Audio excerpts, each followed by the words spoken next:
Hi, this is Phil, and I'm here to tell you all about the Capes and Lunatics Patreon. Get early access to all of our interviews, including the monthly Chichester chats with writer and comic book legend D.G. Chichester, new episodes of classic Capes and Lunatics shows, including The Quantum Zone, This, That, or the Third, and many, many more specials, all completely uncensored. Access starts for $3 a month, full video when you pledge $5 a month. Check out the link in our show notes or go to patreon.com/CapesandLunatics. Hope to see you there. Hi, this is Erica Schultz, and you are listening to the Capes and Lunatics podcast.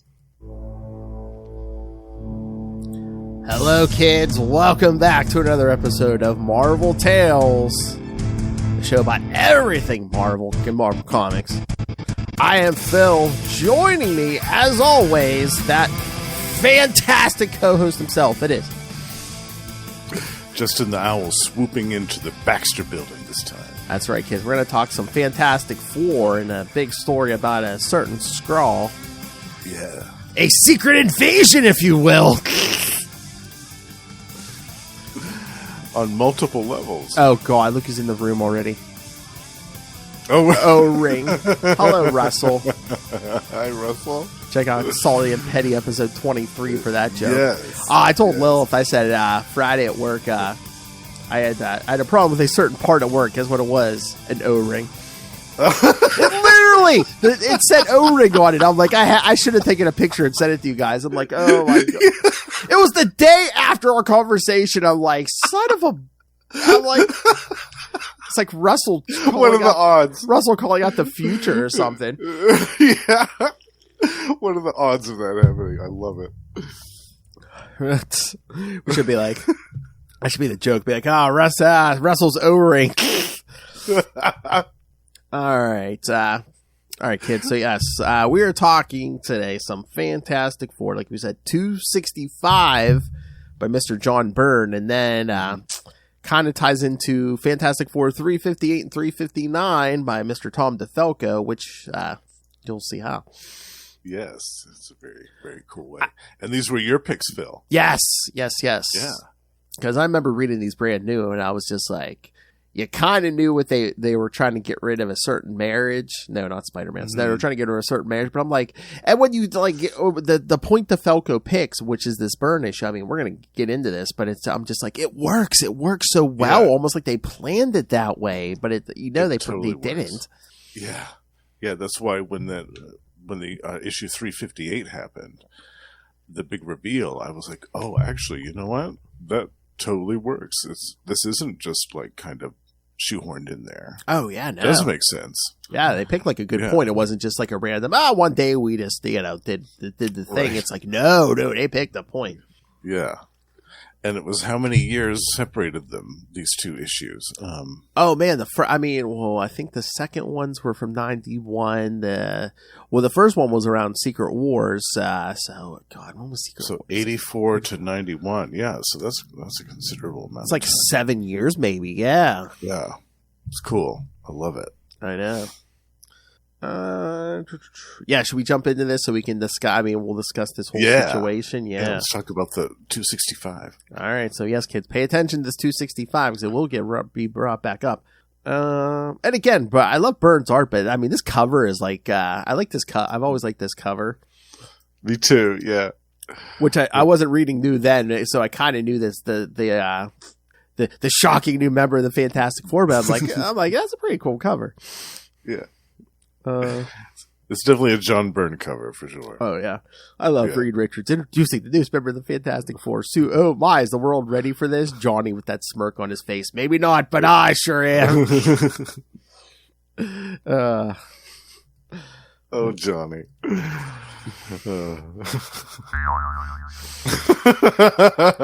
Come on.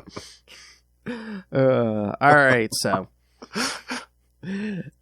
Yeah, they have this kind of a split up into two little like stories. So, and again, the first story, I mean, this could have gone horribly wrong, but it actually was entertaining because. Yeah.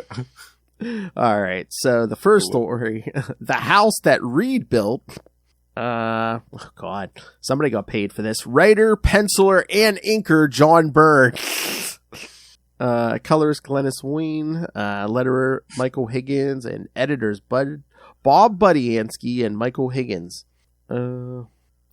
Trying to prove himself as a solo villain again, the Trapster attempts to break into the Baxter building.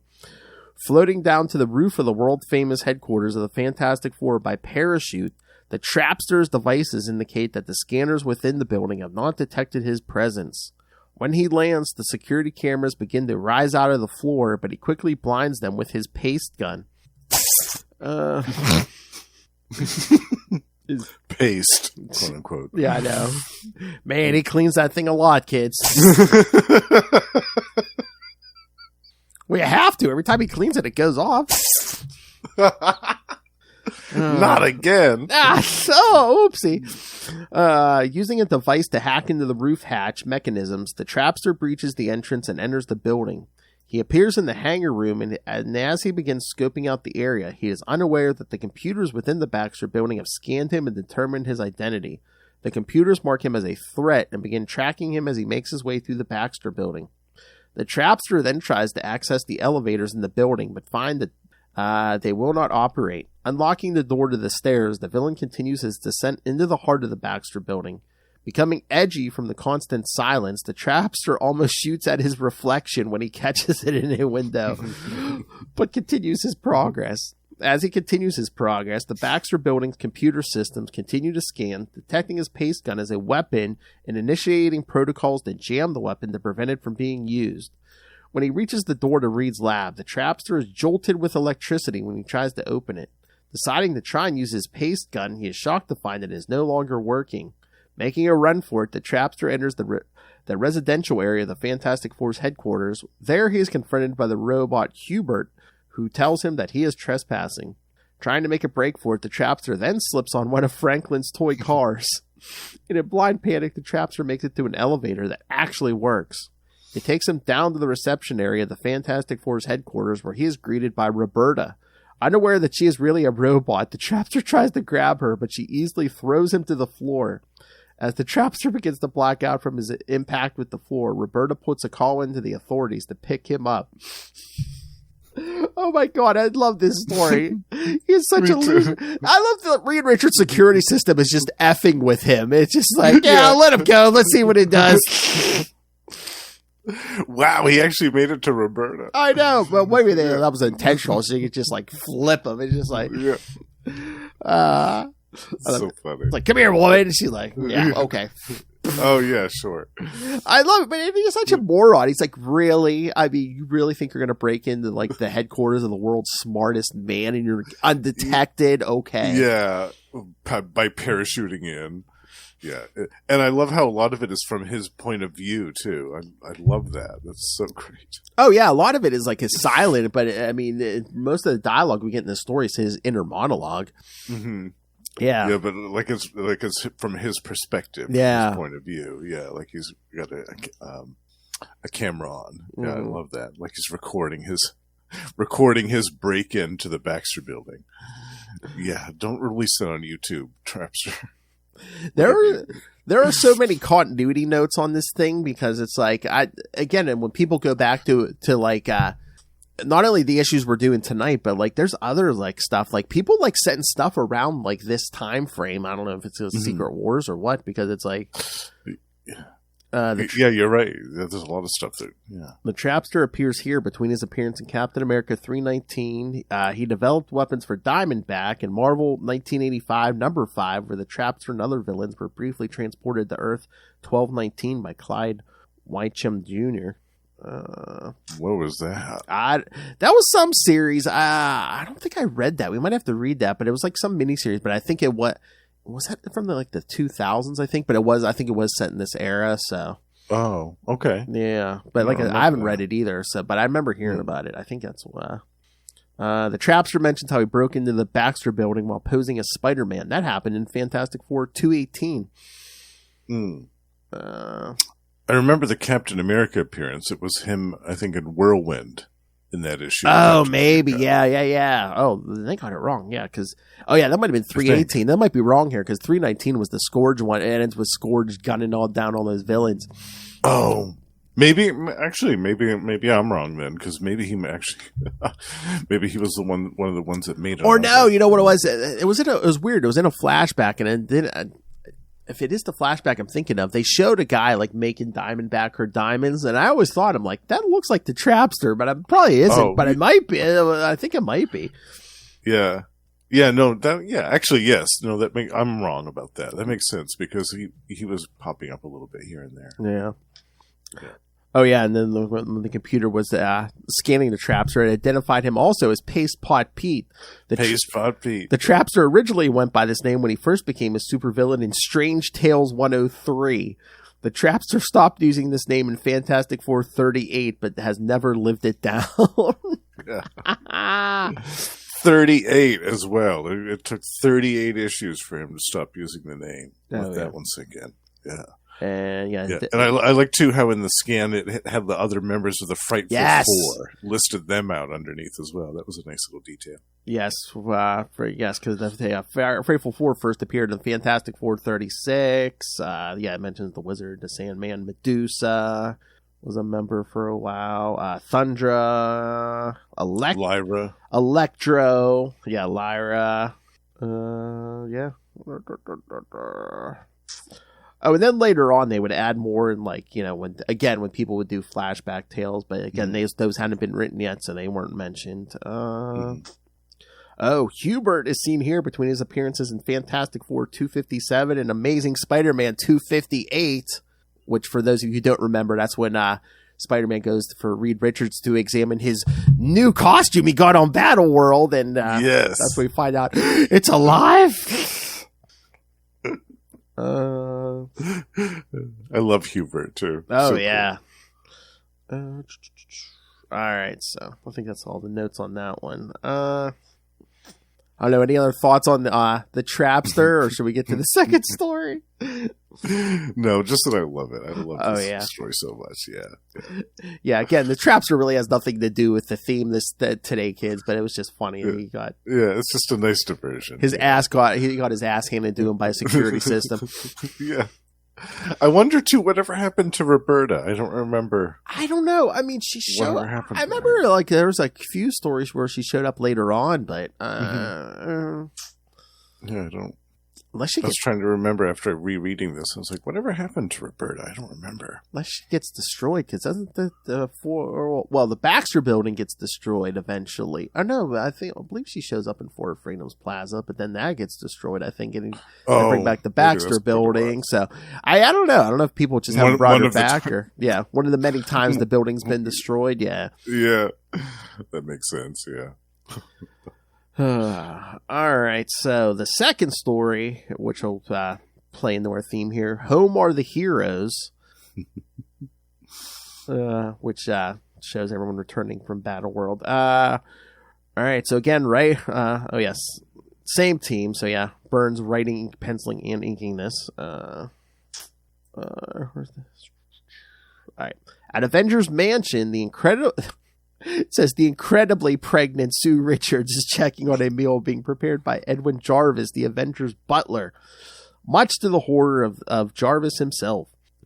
And again, kids, I love this. I love when they're in the mansion. I hate the stupid tower, the dead celestial, and for me, put them in a mansion. And even Hydro Base, it was like, no, just keep them in the mansion. Yeah. I'd say Hydro Base was my number 2 choice, but yes, I want the mansion in the middle of New York City. Yeah, it makes sense. It makes the most sense. Jarvis tells Sue to please not tamper with his cooking, as the dish he is preparing is incredibly delicate. Oh, Jarvis. I know. Sue leaves the kitchen and reflects on how tense things are, thinking back to sometime earlier when she saw Reed, Johnny, and Ben go off to investigate a strange energy reading in Central Park, when suddenly they vanished in a strange flash of light that was also seen by Alicia Masters, even though she is blind. Oh yeah, that Beyonder was radiating some power. A blind woman saw this flash. I remember the Spider-Man issues leading up to it. Spider-Man's spider sense almost his head almost exploded. His spider sense was buzzing so bad. Yeah. Realizing that Alicia is scared, especially after getting out of the hospital following her attack by Annihilus, the two take the spare Fantasticar to investigate the situation. When they arrive in Central Park, Sue spots a massive construct that suddenly vanishes upon their arrival. Landing the Fantastic Car, Sue spots the Vision, Mockingbird, Star Fox, and the Scarlet Witch of the Avengers, who had also come to investigate the situation. Based on the Vision scans, he has come to the conclusion that some force has kidnapped the other members of the Fantastic Four and members of the Avengers and taken them to somewhere off the planet. Duh. Imagine that. I love how we take all these scans to figure that out. I could have made an educated guess on that. Right. 15 minutes tops. I know. With her recollection over, Sue is greeted by Alicia, who has just arrived with Franklin. Sue agrees to take Franklin out for a treat. On their way out, they bump into Mockingbird, who expresses her growing concern over the disappearance of her husband and the others. Later, after Sue and Alicia get Franklin some ice cream, they are walking in Central Park when Sue notices a bright glow from behind some trees. They don't mention it in the synopsis, but this time Alicia doesn't seem to notice the light, the flash of light. Mm-hmm. And again, like I said, this wasn't planned, but I mean, this works perfectly. Yeah, and there's a little bit of dialogue here between Alicia and Sue where Alicia says, "I'm fine, thank you, Susan. I just have a funny sensation in the back of my mind, as if something absolutely momentous is going to happen today." Or something momentous did happen. Yes, earlier in Alicia's apartment. I know. Ooh. Turning invisible, she rushes out to see what is going on. As she reaches the clearing, she spots Iron Man flying away from the area. Suddenly, there's another flash of energy revealing Reed, Johnny, and the She-Hulk. Much to Sue's surprise, She-Hulk is wearing a Fantastic Four uniform. Sue, Franklin, and Alicia are then reunited with Johnny and Reed. When Alicia asks where Ben is, Johnny is about to tell her when Sue suddenly shrieks in pain as her body begins to painfully discharge radiation. Reed rushes to the aid of his wife, who tells him the sudden pain was caused by the baby. With no time to lose, She-Hulk carries Sue while Johnny is sent ahead to Mercy General Hospital to warn them of their impending arrival. So, yeah, I know. Well, Reed's about to pick her up, and She-Hulk's like, no. She's like, I was built for this. You know, it's basically Endgame. I was built for this, pretty much. Yeah, I know. Right. So yeah, I mean, again, I don't know if this is why DeFalco picked this story, but it works so perfectly because there does seem to be a shift between Alicia in the beginning of this and the end of this. Yeah, definitely. Yeah, it wasn't mentioned at all that suddenly she didn't notice the flash of light the second time around. Yeah. And I guess since so much time had elapsed, they just let it drop. But it's like Alicia really needed to get like maybe some psychological help because one, I mean, she's already traumatized by what happened with Annihilus, a couple months back, and then what we're about to discuss happens. It's like, oh, really? Yeah. Poor Alicia. Good. She needs to go in that stasis pod for a little while. I know, but this is good. But it's just like she's afraid. Oh, I don't blame her. Yeah. Could you? I'm glad they had that callback to the Annihilus story actually, because that was one of the very first like Marvel comic stories that I remember reading as a child. It was a crossover between Fantastic Four and Avengers, actually. And I loved that. It was such a cool story. And Annihilus was so nasty in it. I was like, oh, wow, this is a great villain here.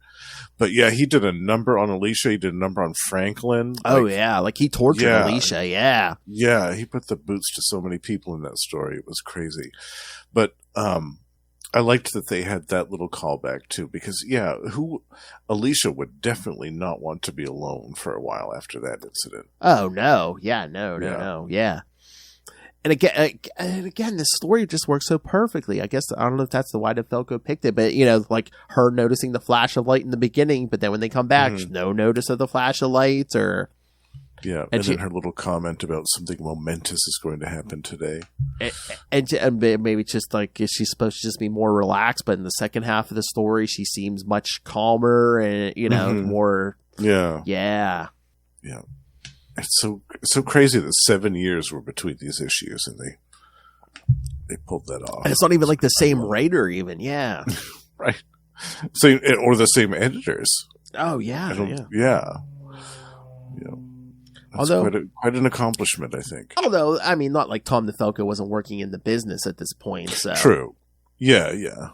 I think he was maybe he was writing or editing some other things at the time. Yeah. And again, I guess if you have to pick a point before Johnny and Alicia get together, it's like, well, this is this is a very good, it makes sense. Absolutely. Everyone's distracted and and Ben's gone. He's out of the picture. He's off doing his own thing for a while. Oh yeah, because I'm looking at the notes here. Yeah, because I guess in the Thing issues 2 through 9, Alicia had been recovering in the hospital, so it's not like something where she just like got up and walked away. Yeah, no. Right. Yeah. We'd have to cover it. We should cover that too some point. Yeah. Yeah. I'd love to cover some of those Thing issues. Yeah. But that Fantastic Four story, that the Annihilus stuff we were just talking about. Yeah. The crossover with the Avengers. Yeah. Absolutely. Yeah. I'd love to go revisit that. Because basically, long story short, kids, Fantastic Four get trapped in the negative zone, and Annihilus makes it to Earth and just, like you said, just torturing Alicia, messing with Franklin, and yeah, it puts a dome around the whole Baxter building that the Avengers can't get through, and yep. Yeah, it's a great story. Let's see. So this was this was them coming back from the first Secret Wars. And I forget, how long were they gone from the first flash of light to the second? I think it was a week. I think it was a week. Was it a week? Yeah. Because from this and even the Spider-Man, I remember when the Spider-Man came back, I think it was like a week. Yeah. Mm-hmm. I couldn't remember how long. Yeah. So that was, I wasn't reading it at the time, but that's going to be interesting where it's it's like 1 month they disappear. The next issue, they all come back, and it's like, for the next year, they're like, oh, you want to find out what happened? Yeah, read 12 issues of Secret Wars. Right. Because it's like Spider-Man comes back with a different costume. She-Hulk's on the Fantastic Four now. Yeah. The Thing is gone. Yes, the Thing is gone. He's off on another world doing his own thing. Iron Man, I think it might have only been an issue, but had modifications to his armor because it wasn't even Tony Stark. That was Jim Rhodes. Right. Yeah. Right.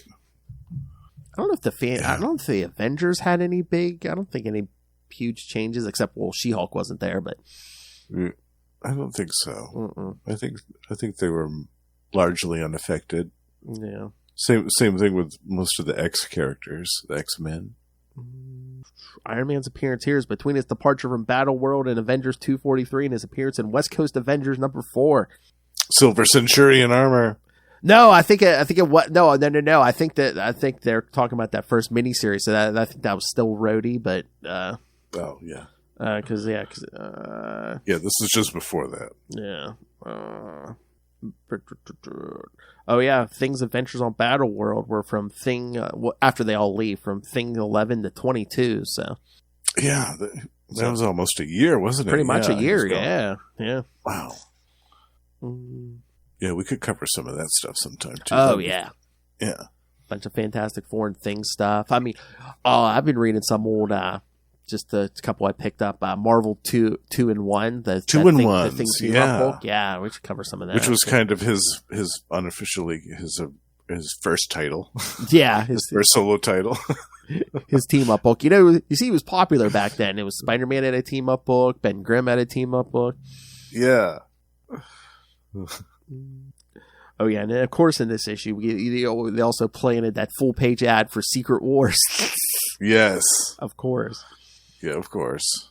I love that, the first Secret Wars. Oh, yeah. Yeah. That was when I first started reading comics, was right around this time period. And so I was into that. And yeah, that issue, I'll still never forget that issue with Dr. Doom.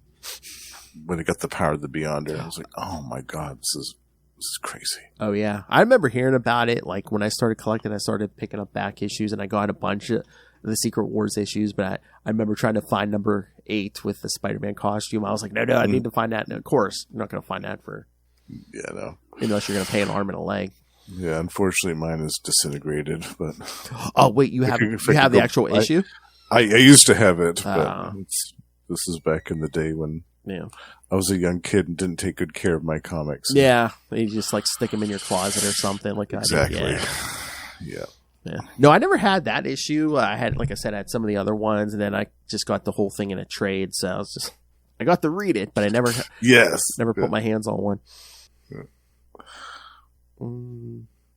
That's the first chronological appearance of that black suit, kids. The first actual appearance was Amazing Spider-Man 252, because that came out before they got to that point in Secret Wars. Right. Everyone's always like, God. Everyone's like, yeah, Secret Wars was the first appearance. Everyone's like, no, it's Amazing Spider-Man 252. The timing was a little off with that one. Well, again, they were really teasing that Secret War. They're like, oh, you want to find out where this thing came from? Yeah, exactly. Because I remember that issue of Spider-Man, because they were really teasing that, because I remember him, he's like developing pictures. He's like, there are times I thought we were never going to get back. He's like that time Galactus almost stepped on me. And, like, what? What? Galactus almost stepped on him? What? Galactus? Yeah, exactly. That was some shrewd advertising on their part. So I think I read that before I ever read Secret Wars. Then once I read Secret Wars, I'm like, oh, there it is. There he almost got stepped on. All right. Should we get to the next two issues?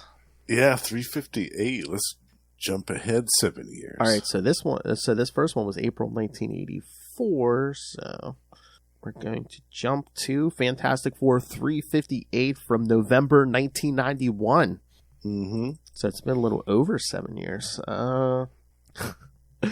Whatever happened to Alicia? Writer Tom DeFalco, penciler Paul Ryan, inker Danny Belandi, colorist Christy Sheely, letterer Bill Oakley, and editor Ralph Macchio. Scrolling. All right. The Fantastic Four, again, coming off last issue's cliffhanger, have discovered that the woman they thought was Alicia Masters was actually been a Skrull spy. Secret invasion, indeed. Yes. I wonder if they're going to give us the kind of moment in Secret Invasion where it's like, you think they'll go that big where they're like, oh yeah, hey, this MCU character you guys have been following for how long now? They're a Skrull. Well, I kind of wondered if they were going to do that with Natasha. Oh, yeah. They kind of did that with Mockingbird, yeah. In the comics, yeah. Right. And have that be that situation. I mean, her return to the MCU and be like... But then I was like, yeah, I don't think so. Yeah. I'm trying to think who would be a good Skrull spy. What if it was Tony Stark? That would be hilarious. Would that cheapen that death? The greatest hero of all was a Skrull secret agent. Sacrificed his life to defeat Devos. Oh my. I mean, some of those Skrull, in the Secret Invasion comic, they were so deep cover. They even remember they were Skrulls until they got activated. Yeah. They're like Manchurian Candidate characters. Unless they do go the comics route and like Hank Pym was a Skrull. Ooh, yeah. That would be cool. Oh yeah. All right, so yes, they find out Alicia Masters was actually been a Skrull spy. Furious at this deception, the Human Torch lashes out, demanding to the Skrull imposter to tell him what happened to his wife. Reed tries to pull Johnny back before he can harm their captive, but he burns his hands because Johnny refuses to flame off. When the Torch takes another charge at the Skrull spy, Sue envelops him in an invisible force field. When he uses his Nova Flame to try and free himself, he only succeeds in burning out all his oxygen, snuffing out his flame and knocking him out. Quickly coming around, Johnny is checked on by his teammates to make sure he is okay. Johnny is fine and has likewise regained some composure over the current situation and apologizes for lashing out earlier. With Johnny's outburst out of the way, Reed demands that the Skrull woman explain herself. The Skrull introduces herself as Lyja, telling them that her presence among them was a result of years of planning on the behalf of the Skrull High Command.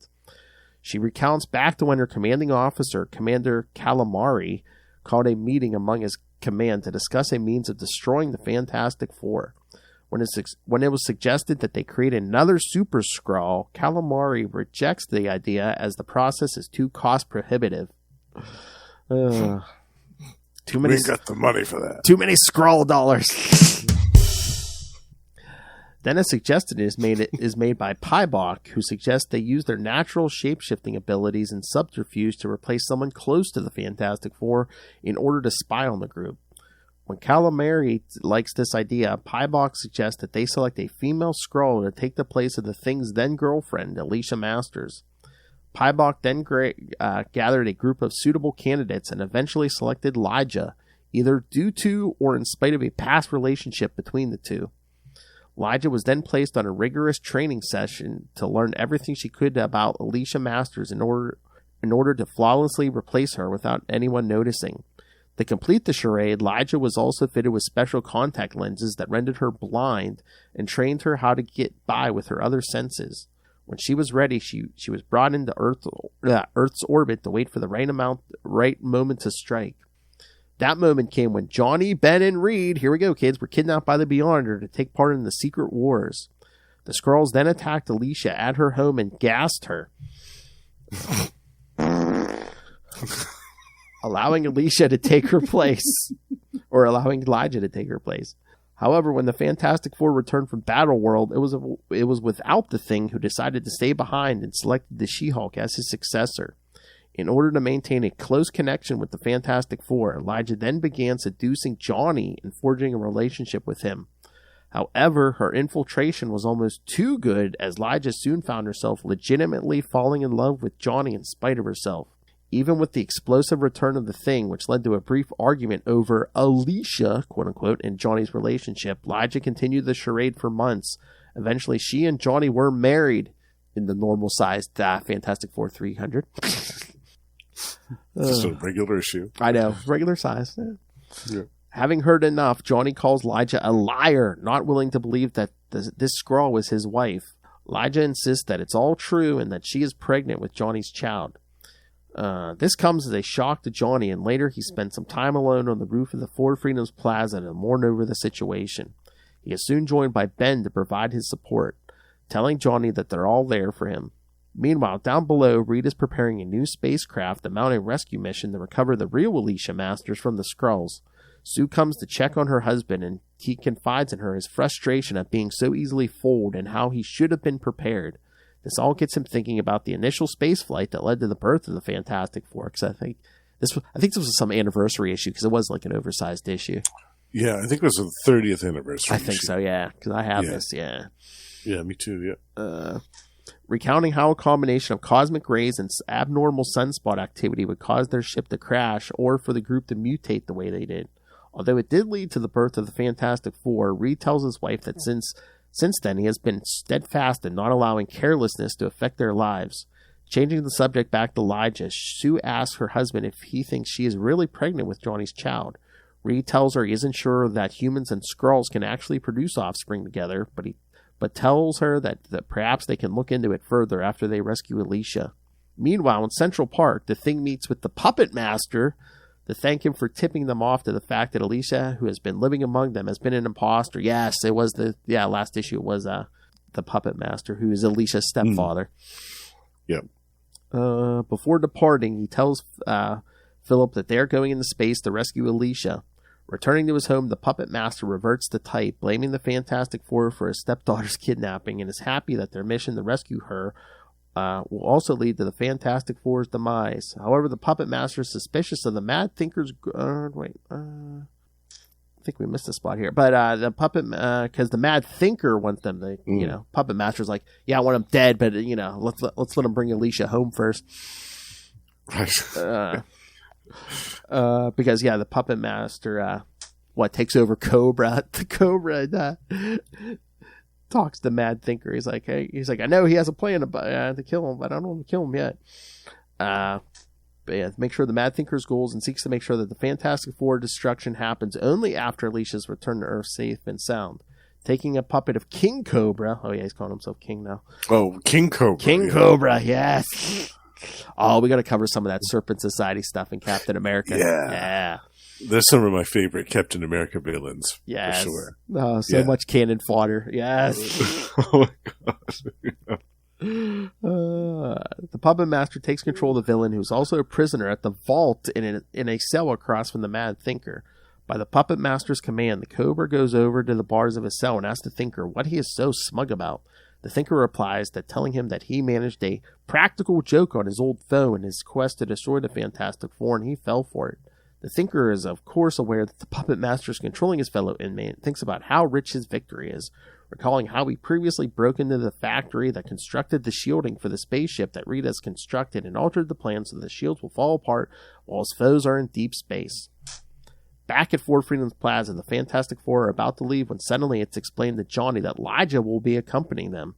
Hearing this and seeing Lyja in one of Sue's old Fantastic Four uniforms angers Johnny, who takes offense at the Skrull woman accompanying them.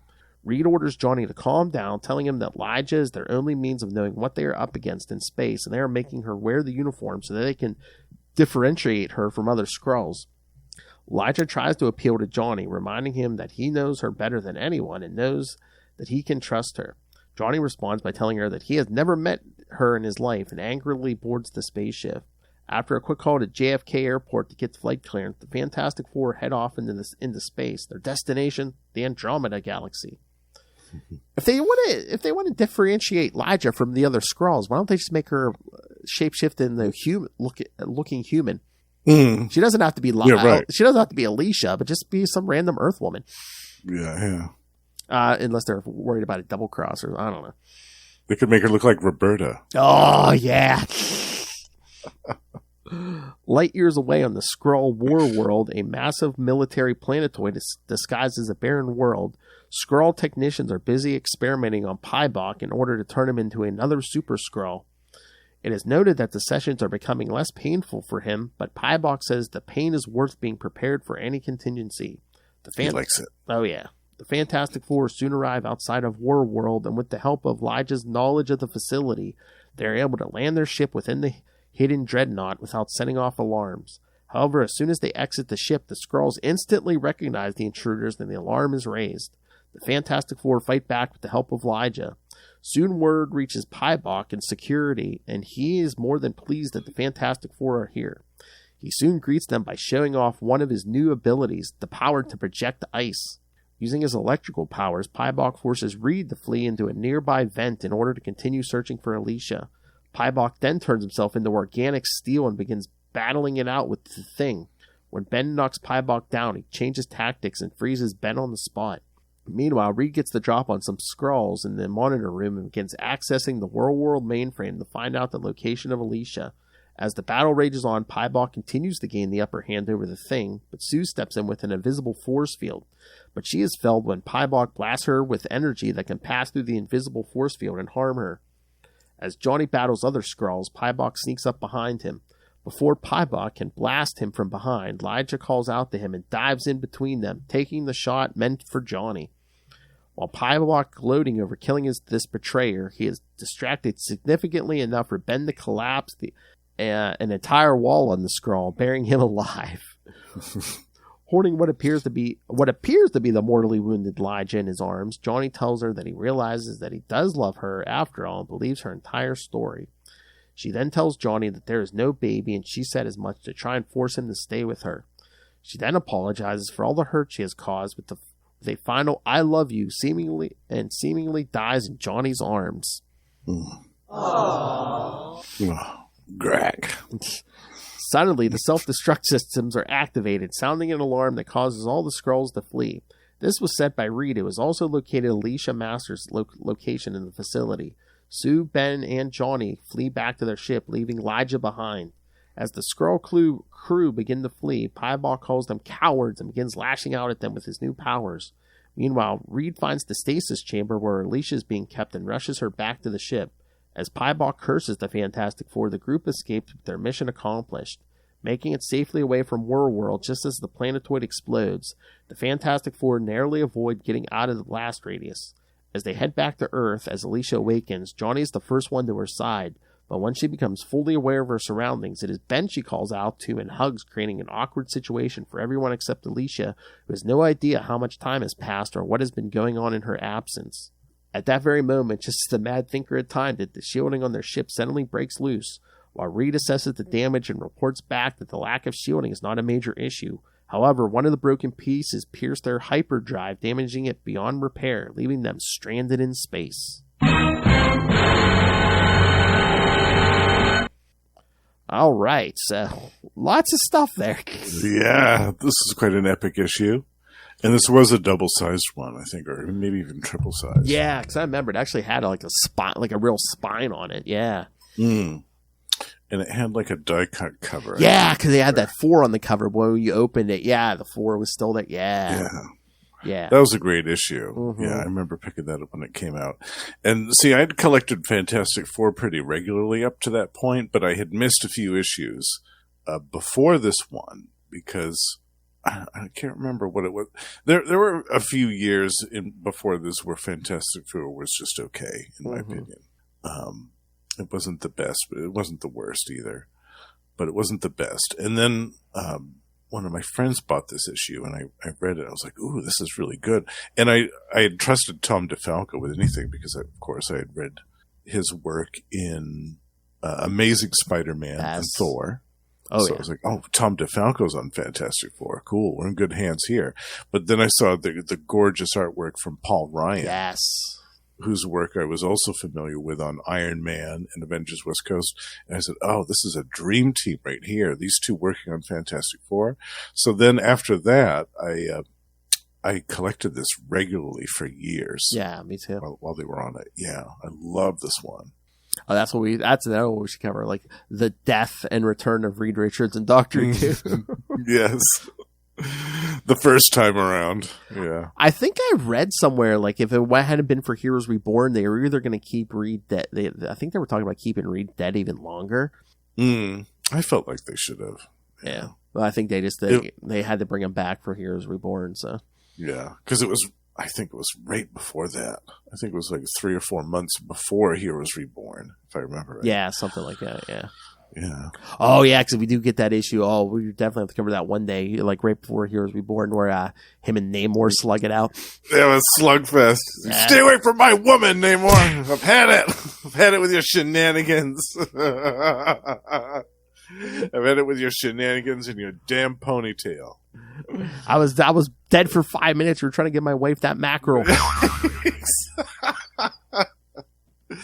I think he did.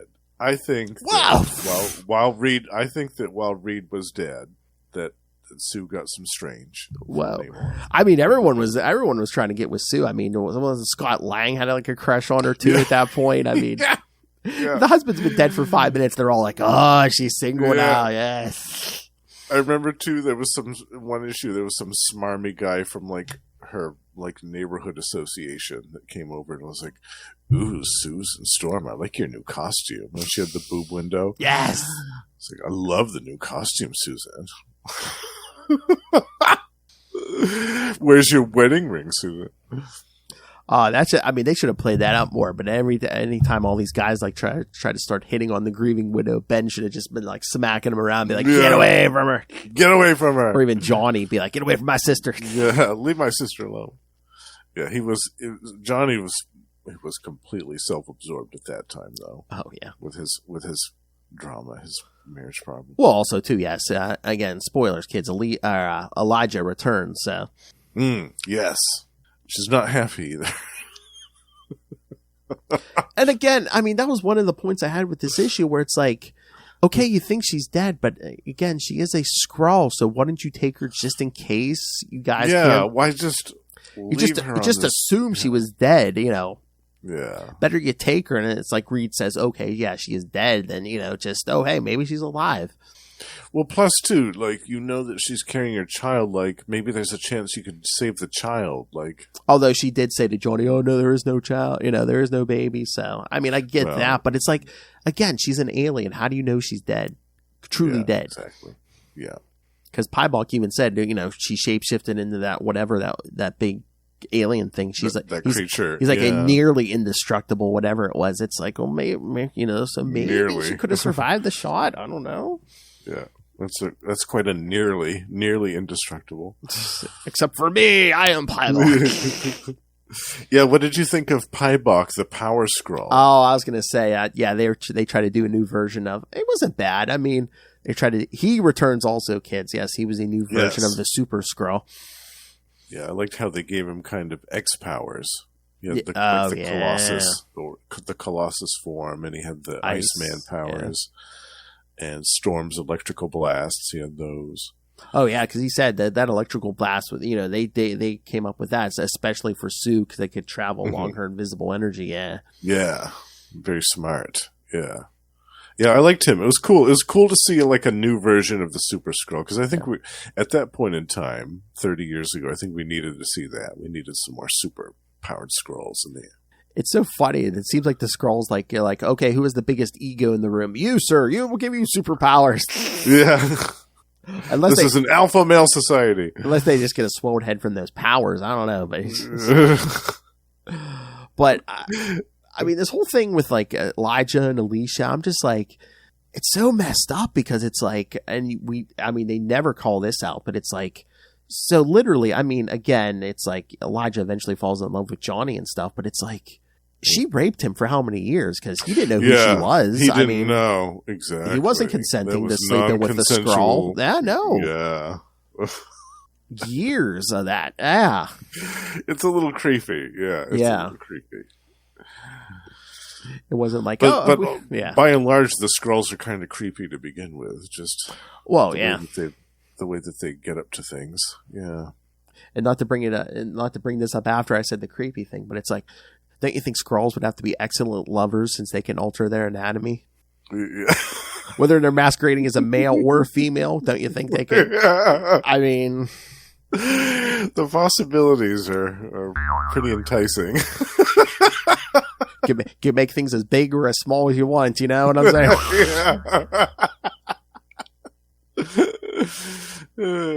Or hell, they can look like anyone, including Rick Kosnitz. I mean, come on. Oh, I know. Well, my favorite biscuit. There's a reason why Wiccan has such a big smile.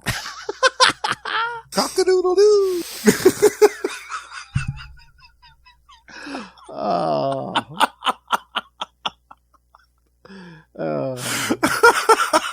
If you know, you know. I know. But and again, too, like we were saying that for that previous issue, it's like, the previous issue, it's like, Alicia was having issues just with the Annihilist thing. Now she's been, held in captivity and suspended animation for how many years? For years, yeah, with no memory of what's happened to her. And then all this stuff transpired while she was asleep. Yeah, it's like, basically, you've been asleep for years. A Skrull took your place. Started dating Johnny. So, Johnny knows exactly what you look like naked and what it's like to have sex with you. So, don't worry about that, though.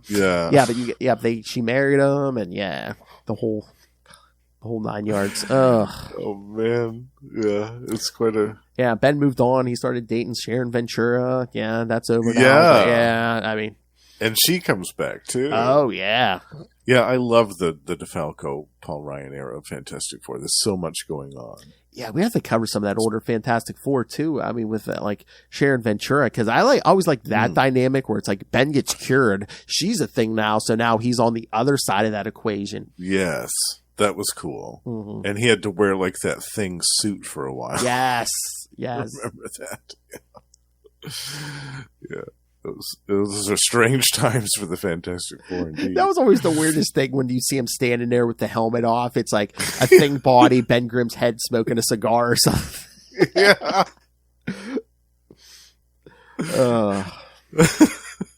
Which I'm trying to... Oh, no, that wasn't the era. It was right after it. I was going to say what's coming up next, because next week is June, so... But I think it was right after that where gets depowered. I think he still has powers in the... Spoilers, kids! It's the Evolutionary War! Yes. All right, let's do the next issue. I just basically threw it on here just to, wrap it up, so it's not like, they're stuck they're stuck in deep space. It's a good one, though. I love that. Another guy who will come back yes. within the His first area. appearance. Yes, Fantastic Four 359 from... December 1991, and yes, the title tell you this gentleman's name, Devos the Devastator, or Devos, I don't know. Tom DeFalco, Paul Ryan, basically the same team as last issue.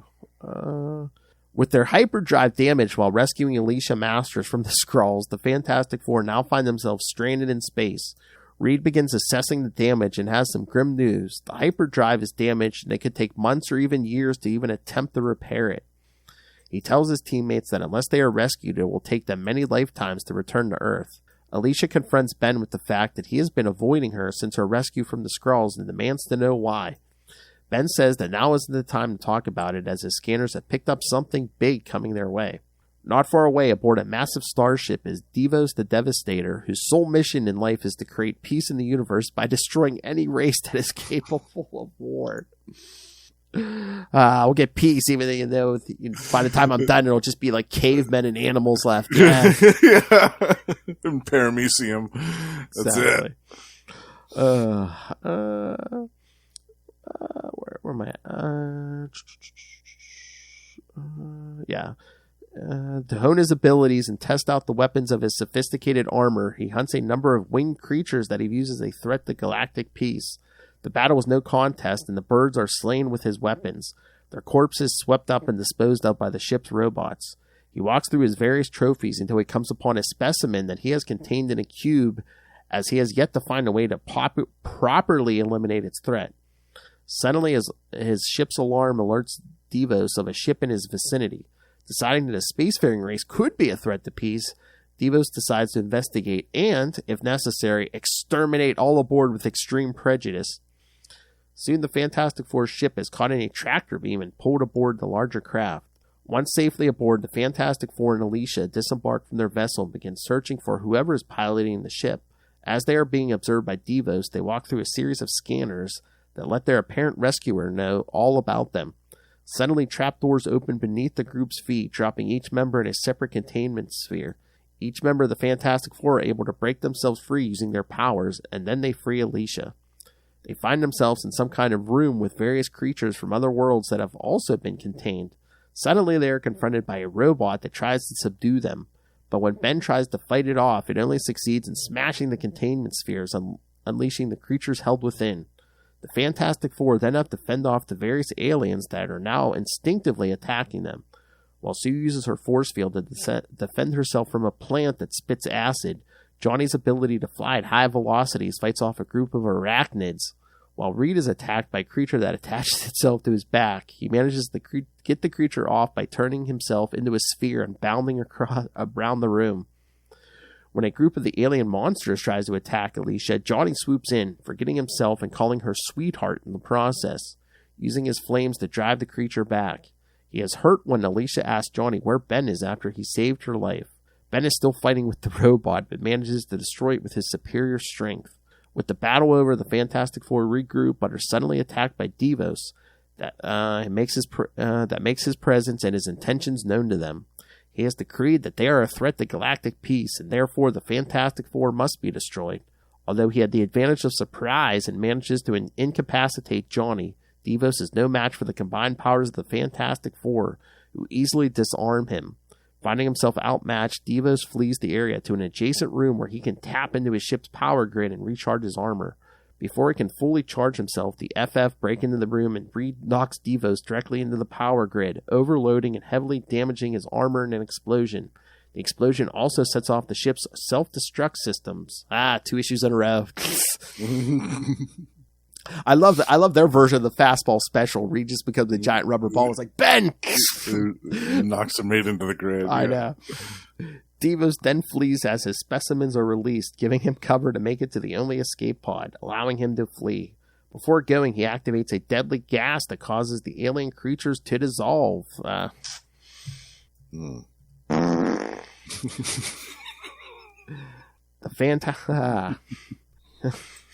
He Dutch ovened them, kids. Yeah. The Fantastic. Ultra nasty. Oh, yeah. The Fantastic Four save themselves thanks to Sue's invisible force fields. Getting to the main controls, Sue holds her force field while Reed deciphers the controls and shuts off the deadly gas and disengages the self-destruct. Sue is upset that all the creatures were so mercilessly killed by Devos, but Reed points out that it is all for the better as they need the ship to return to Earth, and he is unsure what effect the creatures on board could have had on Earth's environment. As he says this, the Fantastic Four are unaware that the one creature that Devos was unable to find the means to destroy has been released from the cube containing it, revealing an egg within that is slowly beginning to crack.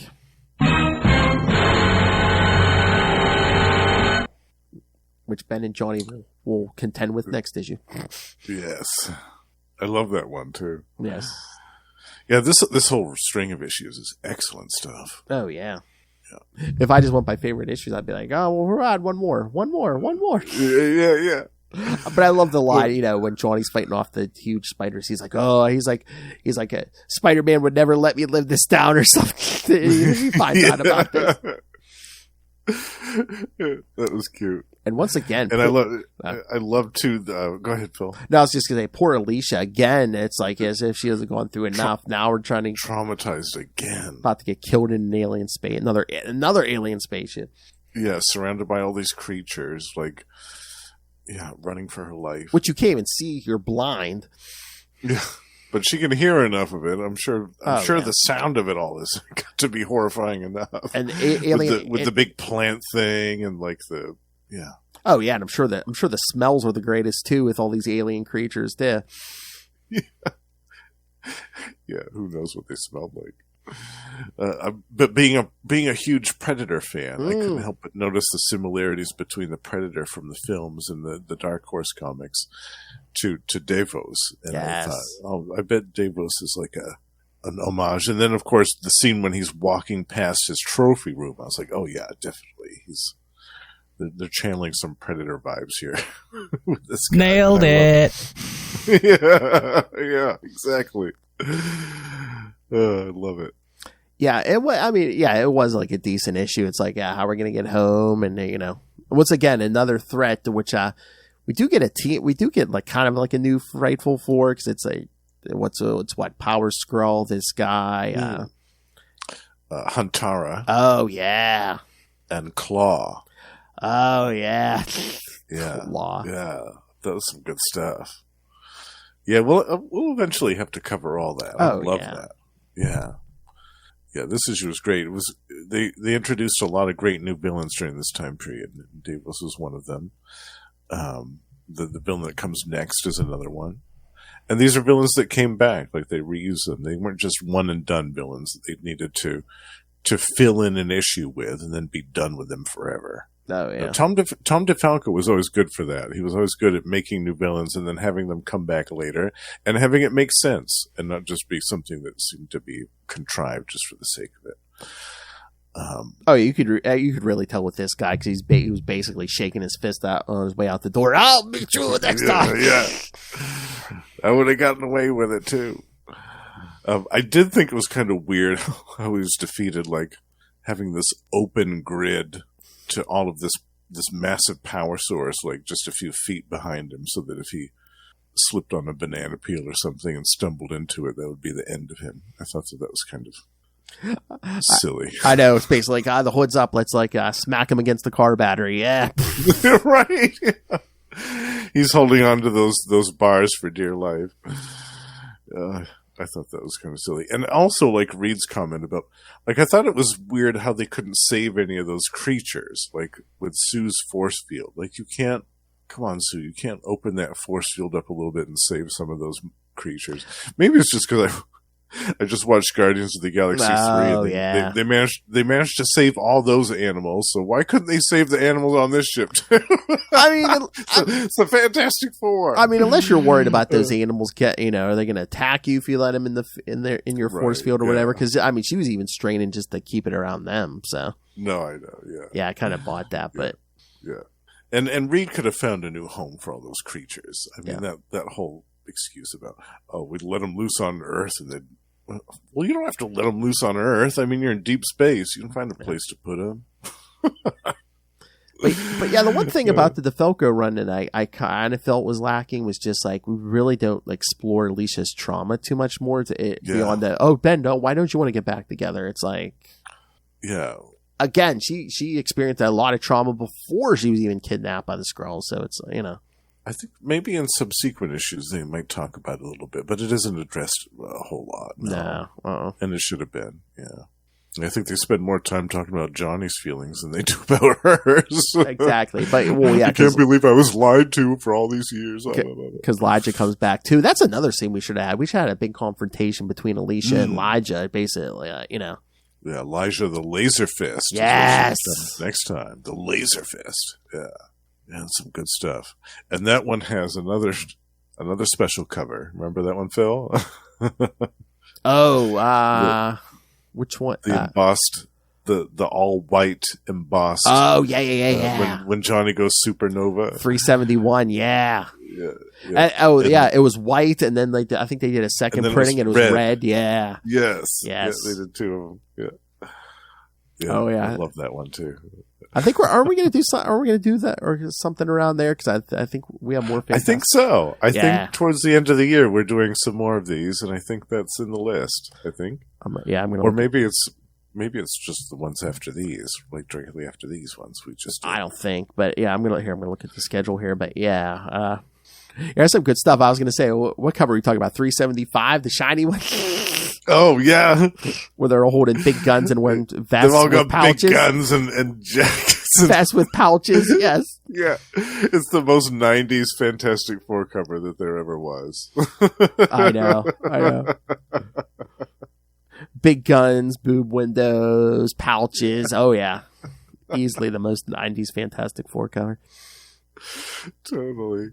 Let's see. Oh yeah, towards the end of November here. Oh yeah, Fantastic Four 371 through 375. We're covering that towards the end of the year. Yes, so 371. Yeah, we're gonna cover that one with the embossed cover. Nice. Poor Empire State University. Oh man, time to call in Code Blue. Oh yeah, and we're also gonna get to the Fantastic Four versus New Fantastic Four. Yeah. Oh, Ben Grimm gets his face messed up. Yeah. Silver Sable and the Wild Pack, I think, is in there, too. Yeah. Is that right? I think so, yeah. Oh, man. Which we're going to get to some, Silver Sable issues here, eventually, too. Yeah. Yeah. We'll start out with that solo series. Oh, yeah. Towards the end of the summer. Yeah. We're going to get to some like 2 weeks of Silver Sable and the Wild Pack. Yeah. I love it. That's one of my favorite 90s comics. I loved that comic book. I still do. Oh, yeah, I remember that. I had a shiny #1 cover, too. Yeah, me too, yeah. That's a great issue. I mean, a lot of people don't really realize that series is pretty fantastic. A lot of people poo-poo on the 90s in general, but again, it's just like any era. There's some gems and there's some crap, Exactly. Yeah. And we definitely covered some gems tonight. Yeah, I love these Fantastic Four issues so much. These are definitely in my top 10 tier. This whole run of Fantastic Four is just so good on so many levels. Oh yeah! Again, we'll have to cover more Byrne stuff, some Tom DeFalco stuff. Yeah, yeah. There's, again, hopefully the MCU gives us some Fantastic Four soon, so we'll have an excuse to do a whole month or something, more of Fantastic Four. Yeah, I would love that. Yeah. Well, I think they're working on it now, aren't they? It's in production, right? The movie? They were talking about possible casting, I saw. What is that? I think they had a few front runners, but didn't they say it was Adam Driver, the front runner from Reed Richards, maybe? I heard that rumor. I don't... Oh, and then they were saying maybe, what's her face? Harley Quinn, Margot Robbie might is in the running for Sue, maybe? Oh, no. I know. I don't think that at all. No, I'm an old pro when it comes to these red herring casting rumors because of being a long-standing Doctor Who fan. Every time there's a new Doctor Who actor, they throw out all of these names. Oh, so-and-so is rumored to be the new Doctor Who actor. Yeah, right. Cool. You want a bridge that you're going to sell me next? Got a bridge over there? Sometimes I think it's oh, hey, Margot Robbie's in the running. And who put out that rumor? Margot Robbie. Source Margot Robbie's Twitter. That's the Cole Hollywood way of saying, hey, I went to park. Yeah, exactly. Yeah, I'm available. But no, we mentioned good and crap from the 90s. It just reminded me because I shared this with Will the other week. I was on Twitter the one night and all right, Fabian Nicieza was maybe one of the best comebacks of all time because I saw he retweeted this woman who tweeted, have you experienced a natural disaster firsthand? And Fabian goes, all right, hold on, I gotta get my okay. Have you experienced a natural disaster firsthand? Fabian writes, I wrote NFL Super Pro. Does that count?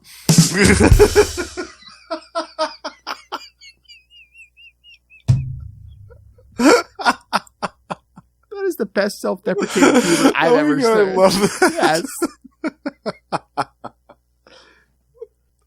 Yes. Super Pro, yes. Yes, NFL Super Pro. Oh my god, The book's so funny. The book's so bad, even a young Phil in the 90s looked at it and went, nah, that's not for me. Yeah, no. Even with Spider-Man on the cover number 1, I was like, nah, it's okay. Yeah.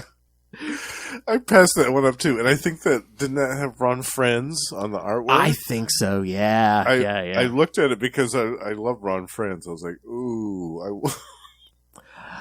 I remember like a year or two ago, I was like, I wonder if I could buy some like cheap back issues of it, just to, if nothing else, we could poo-poo on it on an episode or something.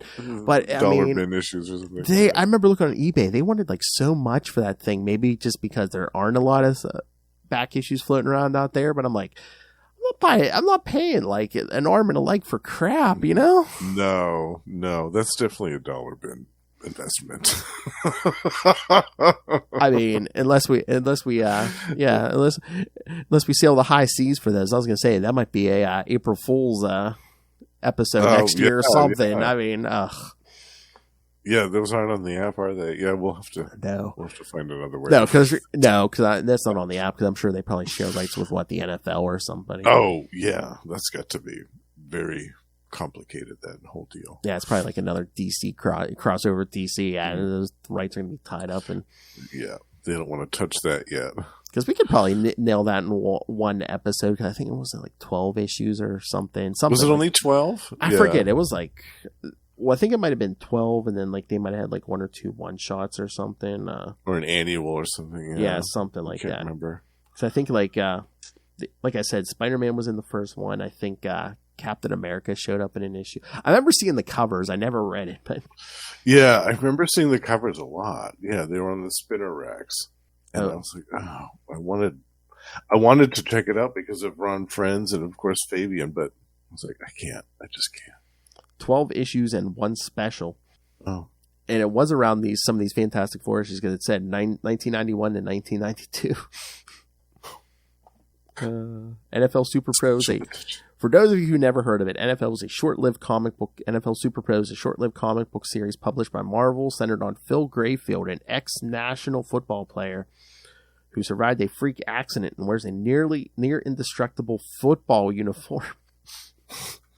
Produced in collaboration with the NFL and originally written by Fabian Nicieza and artist Jose Delbo, the series started publication in 1991 and ended after 12 issues.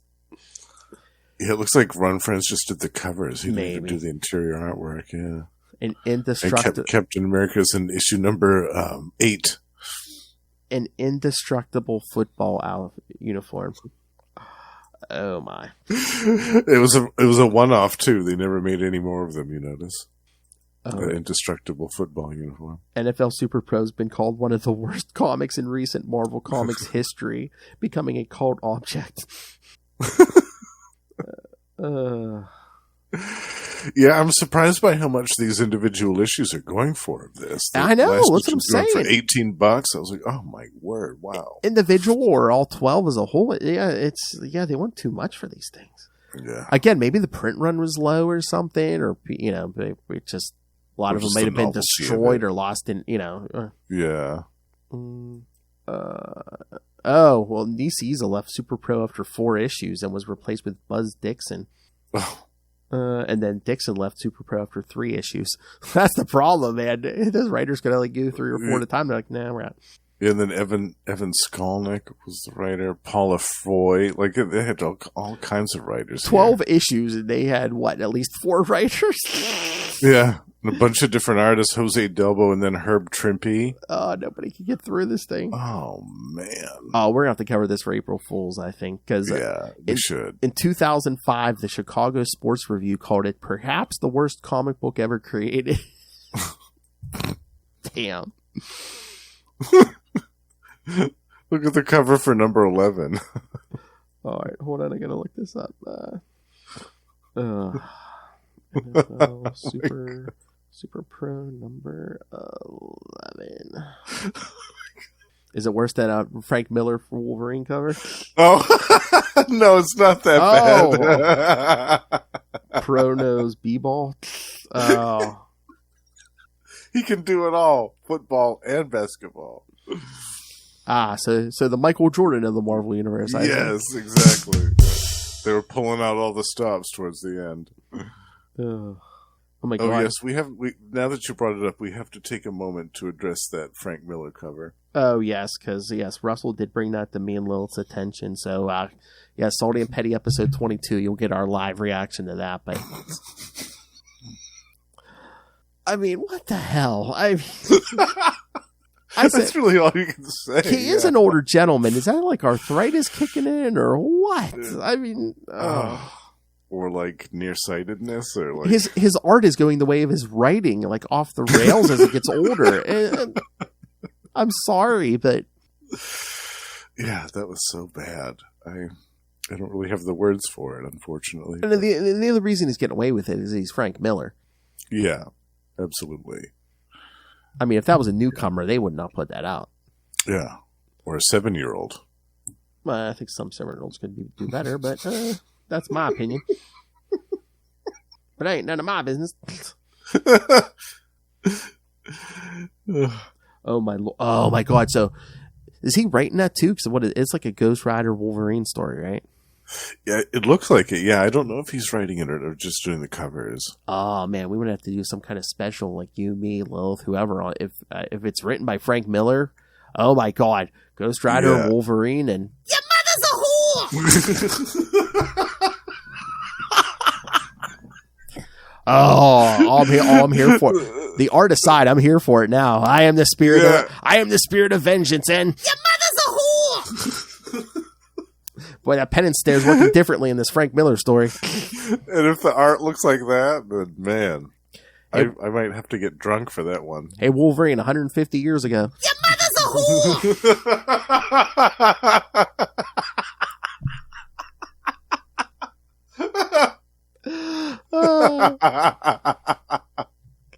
The secret history of Wolverine's whole family. The whole family can suck it. Oh, I'm here for it now, Frank Miller. Yeah, we got to keep an eye on that new miniseries or whatever it is. That's your secret. That's your secret invasion. Half the heroes' mothers were whores. Your mother's a whore.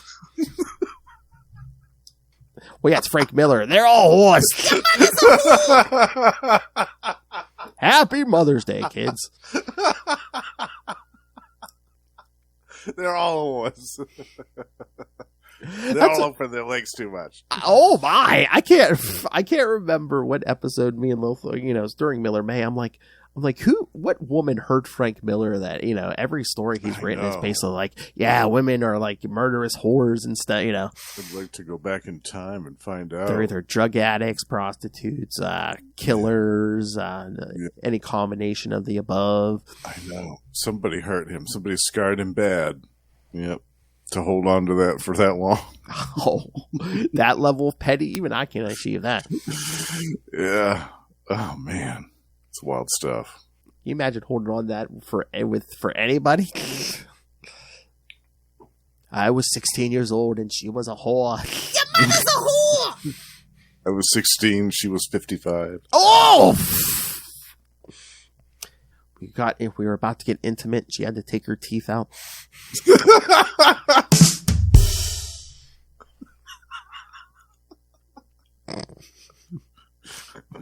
We called her Gummy Mary.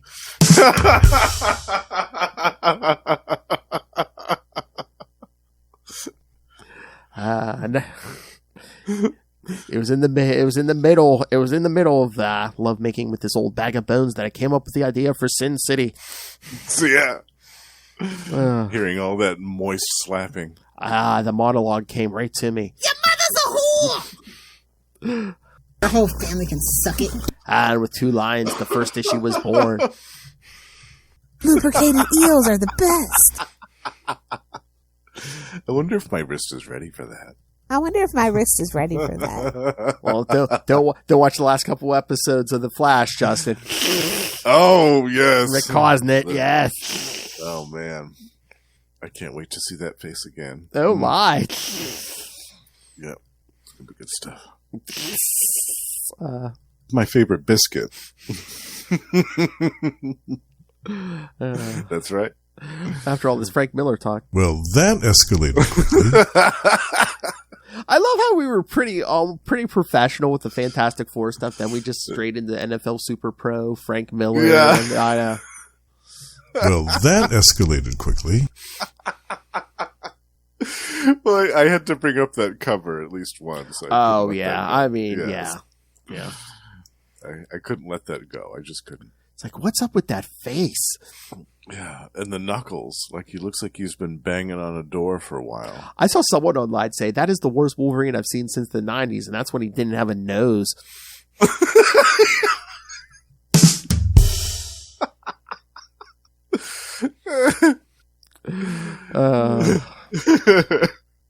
That was full bestial bone claw Wolverine. Bone claws, yeah. Oh, we got to cover that when he gets the adamantium ripped out. Yes. Yeah. With the hologram cover. And then gets it put back in. Yeah. Yeah. Because they let that run for a few years. Him with just the bone They claws. did. Yeah. Bone claws.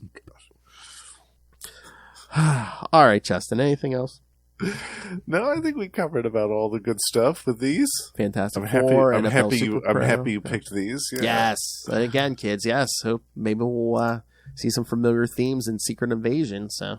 Definitely. Yeah. Send in your thoughts about this, about anything to do with the Fantastic Four, especially since we'll be revisiting them later on in the year. Exactly. And again, send in some requests. Even though we have it pretty planned out, but I was going to say we'll try to squeeze a request in. Yeah, we've got some room to put in some other stuff. That's what they all say, according to Frank Miller. Your mother's a whore. They can fit some more in there. All right. But next time, kids, hey, do you love that High Evolutionary and that new movie, Guardians of the Galaxy 3, kids? Yeah, see? Next week, we start our month-long Evolutionary War for June. The big epic begins. I forgot. I thought there were so many more issues, but I mean, pretty much we're going to just be doing 2 annuals per episode, except for, we'll have 5 episodes. The last one will have 3 annuals, but all the other ones will only have 2, so. I was afraid it was another crossing. I'm like, oh no, I suppose it could be like 6 for each time? No, only 2. Yeah, no. Yeah, this will be great, because those annuals are pretty big too. This is before they loaded up the annuals with a lot of like B and C features. Yeah, like the main story really took up the majority of the annual back then. Yeah, didn't we get wasn't there a backup run through them all with the High Evolutionary? Yeah, it was his origin story. Yeah, with some great early Mark Bagley artwork on that. Yes, but yeah, I think that was the only extra feature in a lot of these annuals. I think most of them. There was a backup in the X-Men one, which was the X-Babies. Yeah.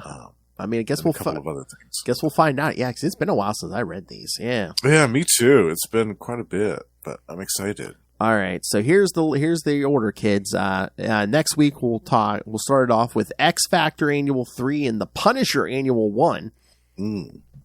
Very different. Oh yeah. Yeah. And then week 2, the Silver Surfer Annual 1 and New Mutants Annual 4. Week 3, Amazing Spider-Man Annual 22 and Fantastic Four Annual 21. Week 4, X-Men Annual 12 and Web of Spider-Man Annual 4.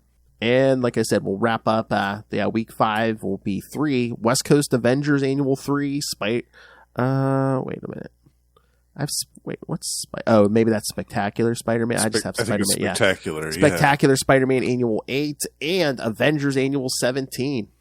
Oh, and are we going to throw in that What If issue in there too? The What If issue. Yeah, we should do that on the last one too. Definitely. So yeah, kids, the last of the week will be West Coast Avengers Annual 3, Web of Spider-Man Spectacular Spider-Man Annual 8, Avengers Annual 17, and we're going to do What If Volume 2 Number 1, What If they lost the Evolutionary War, kids. So yeah.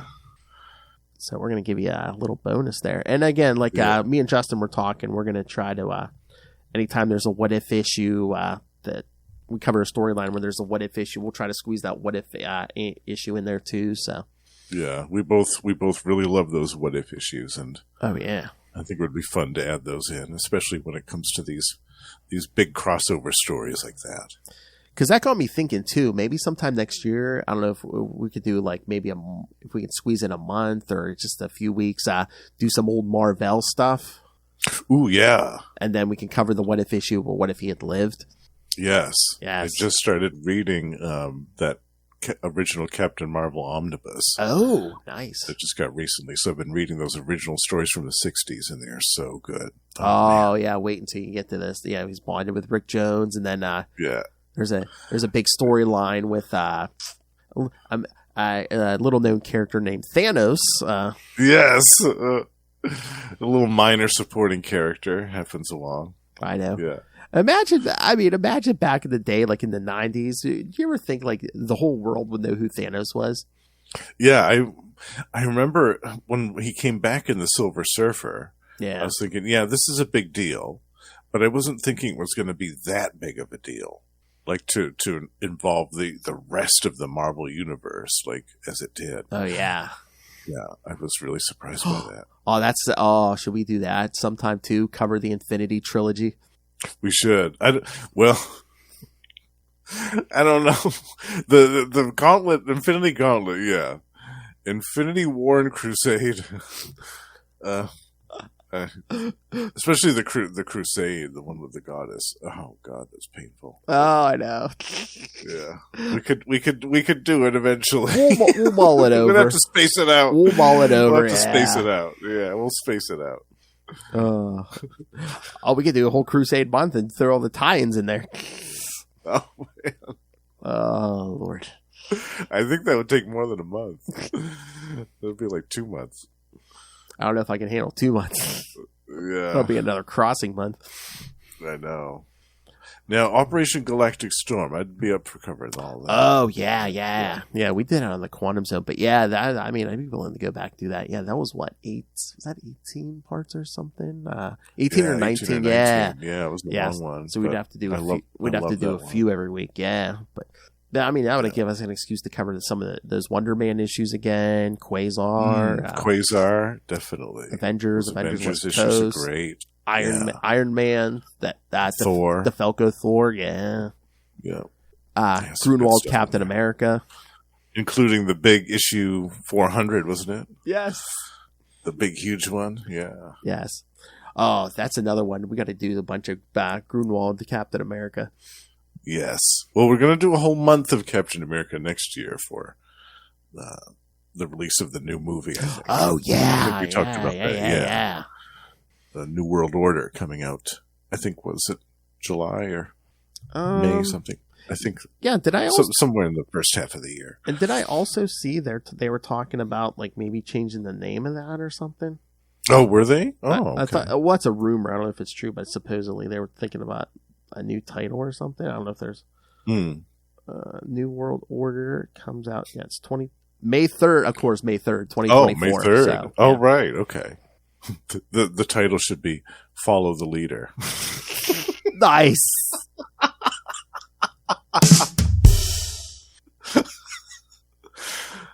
I mean, Bruce Banner has to show up, doesn't he? I mean, Thunderbolt Ross is in it. I see Liv Tyler as Betty Ross is in the, it's got everybody except for Bruce. The leaders in it. I'm like, come on. Yeah. I think we'll discover what Bruce has been up to pretty quickly. Yeah. I think it'll all make sense after too long. I think he's far away doing other things right now. Well, at the end of She-Hulk, he came back to Earth with his son, remember? Oh, Scar. Yeah. He's got some explaining to do. All right, kids. So, so send us all your thoughts. Next week, we start the Evolutionary War. Email us, CapesandLunatics@gmail.com, or call the voicemail 614-382-2737. That's 614-38-CAPES. And remember, you can find all things Capes and Lunatics, episodes, social media, merchandise, the Patreon. Join the Patreon Elite, like our friend Justin here. Yes, join me in the Patreon Elite. You get all the perks, all the good stuff. You'll be able to hear all the uncensored talk about Heroes Reborn. With myself and coming up soon. Very drunken Lilith Hellfire. Completely uncensored. A uncensored, completely drunk Lilith Hellfire, kids. That's worth the price of admission alone. I don't even care what the topic is, but it's Heroes Reborn, so. You know, I know that's going to put me out of my chair when I listen to that. the story's a whole On the floor. Our whole family can suck it. So find everything at tubespace.io/CapesandLunatics Podcast Network. That's tubespace.io/CapesandLunatics Podcast Network. All right, Justin, you're here every week. You join me on We Are the Night, the Batman podcast once a month to discuss Jean-Paul Valley and his various adventures, but also you're also talking more Marvel. So tell the people about that. Yeah, over at Gamma Charge, the strongest podcast there is, me and Russell talk about the Hulk and She-Hulk related stuff twice a month. We also have Patreon bonus episodes if anybody's interested in joining our Patreon. And also, Russell and I co-host with our good pal Ray, Predator and Prey, a Yocha podcast, which we cover everything to do with the Predator in comics, film, and action figures and more. And I'm going to have to bring up Devos the Devastator to them. See if they remember him from back in the day, a Predator-influenced villain. We'll have to talk about him on the show sometime. Yeah. The Lost Library of Legends is my other project, and that is coming out before too long. I have a concert coming up, and hopefully after that I'll have some time to finish off the first episode of that. It's almost done. Oh, nice. Yeah. Cock-a-doodle-doo! Giant-sized man thing. Superior puss. Scream at! I'm a sucker for a guy with a powerful rod. And I say it over and over, kids. I mean, it's a little Hellfire 2.0 here.